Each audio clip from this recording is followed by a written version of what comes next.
নমস্কার, আমি বানাচ্ছি গাজরের হালুয়া। তো আমি ঘি দিয়েছি এতটা। এবার এটার মধ্যে আমি দিয়েছি কটা এলাচ দিয়েছি আর 3-4টে তেজপাতা। এবার আমি ঘিটা গরম হয়ে গেছে, এবার আমি গাজরটা দিয়ে তারপরে নাড়বো। তারপরে আমি দুধ মেশাবো। আমি খোয়া দেবো না, আমি দুধ বেশি করে দুধ মিশিয়ে সেটার মধ্যে ফোটাবো। আমি গাজরটা ছেড়ে দিয়েছি, গাজরটা একটু মজুক, তারপর দুধ ঢালবো। তার মধ্যে আমি দিয়েছি কিছুটা শুকনো নারকেল ছিল আমার কাছে, যেটা খোপড়া বলে, ওটা ঘষে দিয়েছি। আর কিছুটা নারকেল ছিল, আমি এই নারকেলের দুধ বার করেছিলাম চিংড়ির মালাইকারি করবার জন্য, কিন্তু আমি একবারই দুধ বার করেছিলাম। নারকেলের দুধ বার করলে 3বার প্রসেস করতে হয়, তো আমি একবারই প্রসেস করেছিলাম। তো আমরা যে ডেসিকেটেড কোকোনাট মানে কোকোনাট পাউডার যেটা বাজার থেকে কিনি, সেটা কিন্তু দুধ বার করেই করে।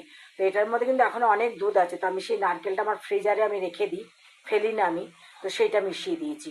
তবে এটা গাজরটা একটু মজে যাক, তারপর দুধ দেবো, দুধের মধ্যে সেদ্ধ হতে থাকবে গাজর। আমি দুধ ঢেলে দিয়েছি, এবার দুধটা শুকাতে থাকুক আস্তে আস্তে, ততক্ষণে গাজরটাও সেদ্ধ হয়ে যাবে।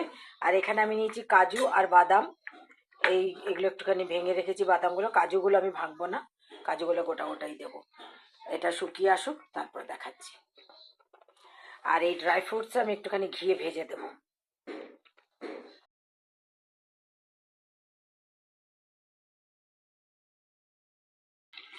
আমি দুধটা অনেক কমে গেছে, আমি খেজুর গুড় মানে যেটা মানে এই যে নলেন গুড় যেটাকে বলে সেটা দিয়েছি।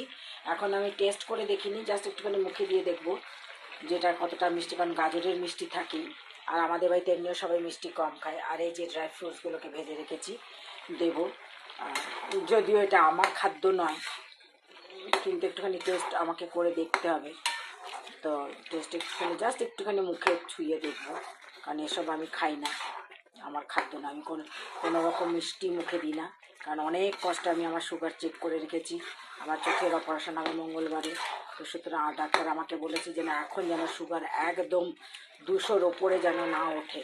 মানে আমার রেঞ্জ হচ্ছে 200, যেহেতু আমার লিভার খারাপ এবং আমার 20 বছরের ওপর হয়ে গেছে আমার সুগার হয়েছে, তাই আমার লিভার তো ইনসুলিন প্রডিউস করে না, হরমোন প্রডিউস করে না। তো যার জন্য আমার রেঞ্জ 200, ইনসুলিন নিয়েও 200, আমার 200-210 থেকে যায়, সন্ধ্যে পর্যন্ত 210 হয়ে যায়, দুবেলা ইনসুলিন নিবি। তো যাই হোক, আমি ভীষণ চেক করে থাকি, এবং এখন তো আরোই থাকতে হবে চোখের অপারেশনের জন্য, কারণ আমাকে অ্যান্টিবায়োটিকও দিতে পারবে না, যার জন্য আমার চোখের ঘা হয়ে যাওয়ার সম্ভাবনা থাকতে পারে। তো সেই জন্য আমি আর এগুলো আমার কোনো খাদ্য না, আমি বানাই ঠিকই কিন্তু মুখে দিই না। গাজরের হালুয়া হয়ে গেছে, পুরো দুধটা একদম টেনে নিয়েছে, ঘি উঠে এসছে, এই যে সাইড দিয়ে ঘি উঠে আসছে। এবার আমি ড্রাই ফ্রুটসগুলো ছড়িয়ে দেবো। আমি আর কোনো বাটিতে সার্ভ করে দেখাবো না, এই কড়াইয়ে থাকবে এখন এটা, তাহলে কী হবে, আর একটু টেনে যাবে এটা। এই হচ্ছে আমার ফাইনাল লুক। ড্রাই ফ্রুটস ঘিয়ে ভেজে ছড়িয়ে দিয়েছি। তাহলে আমার গাজরের হালুয়াটার মধ্যে নতুনত্ব কী রয়েছে, আমি গাজরের হালুয়াটা চিনি দিয়ে করিনি, নলেন গুড় দিয়ে করেছি, আর আমি নারকেল মিশিয়েছি, আর কোনো খোয়া নয়, দুধের মধ্যে সেদ্ধ। আমি সবসময় গাজরের হালুয়া দুধের মধ্যে সেদ্ধ করি। আমার ঘি বেরিয়ে আসছে, দেখুন সাইড দিয়ে ঘি বেরিয়ে আসছে। এবার আমি এটাকে বন্ধ করে দিলাম, এবার এটার মধ্যেই থাকবে। আপনাদের যদি ভালো লাগে এরকম করে বানিয়ে খাবেন, একবার এরকম করে বানিয়ে খেয়ে দেখুন।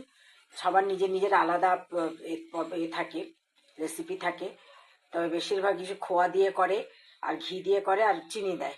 আমি এটা নলেন গুড় দিয়ে করেছি, যেহেতু শীতকাল গুড় পাওয়া যাচ্ছে। তাহলে লাইক শেয়ার করবেন, অবশ্যই সাবস্ক্রাইব করবেন, আর বানিয়ে খেয়ে আমাকে কমেন্টস করে জানাবেন। আসি তাহলে, নমস্কার।